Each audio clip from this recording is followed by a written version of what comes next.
Group ជំរាបសួរបងប្អូនជាទីស្រឡាញ់អ៊ំពូមីងជាទីគោរពថ្ងៃនេះនៅក្នុង page Mara Take Away Food សំណូមអារម្មណ៍បងប្អូនទាំងអស់គ្នាមកកន្លែងស៊ុបសាច់អាំងឆ្ងាញ់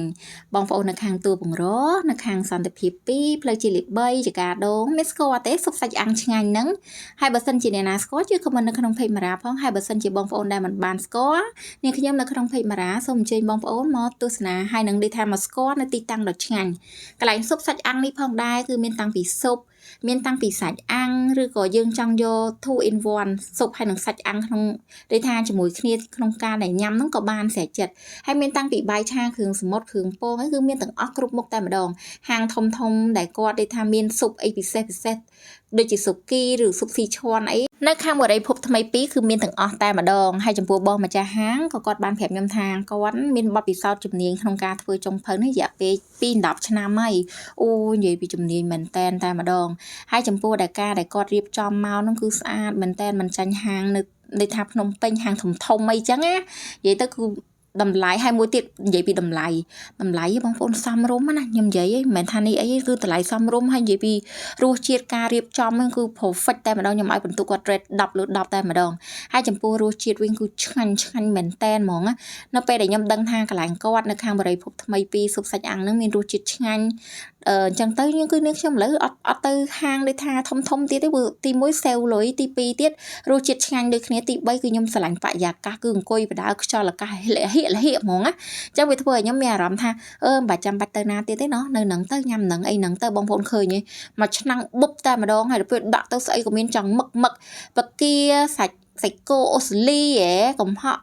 ប្រហិតត្រីមួយទៀតបងប្អូនប្រហិតត្រីគាត់ប្រាប់ខ្ញុំថាគាត់ធ្វើខ្លួនឯងបងប្អូនឃើញធំហ្នឹងហើយនិយាយទៅគឺគ្រប់មុខទាំងអស់ពពុះសណ្ដែក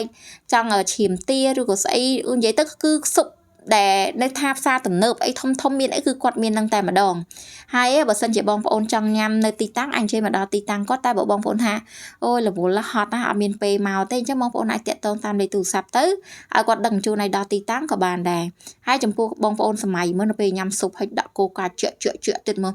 អូយនិយាយជារបស់បងប្អូនឲ្យខ្ញុំសៀស្រ័យផងបន្តិចនាំបងប្អូនទៅដូចថាមើលនេះមើលនោះញ៉ាំនេះញ៉ាំនោះអញ្ចឹងណាអូយមែនតែនបាបមែនតែនអសៀស្រ័យផងបងប្អូនតែធ្វើមិនបើ page Mara Take Away Food ហ្នឹងគឺព្យាយាមក្នុងការយុទ្ធរកអ្វីដែលថ្មីម្ហូបដែលឆ្ងាញ់ទីតាំងដែលស្អាតហើយតម្លៃសមរម្យជូនបងប្អូនទាំងអស់គ្នាហើយមិនត្រឹមតែប៉ុណ្្នឹងមិនត្រឹមតែមកប្រម៉ូទឲ្យហាងបងស៊ុបសាច់អាំងឯណាគឺនាំបុគ្គលិកគាត់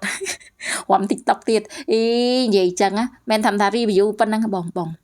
ដាក់ TikTok ក៏បងហាងតើយើងរំ TikTok ប្រម៉ូទច្រើនតិចបានគេចាប់អារម្មណ៍យើងភ្ញៀវច្រើនហើយនិយាយទៅពីអ្នកបងសហការគ្នាណានិយាយទៅមិនសូវស្គាល់គ្នាតែដល់ពេលមកដូចស្គាល់គ្នារាប់ឆ្នាំអញ្ចឹងខ្ញុំអញ្ចឹង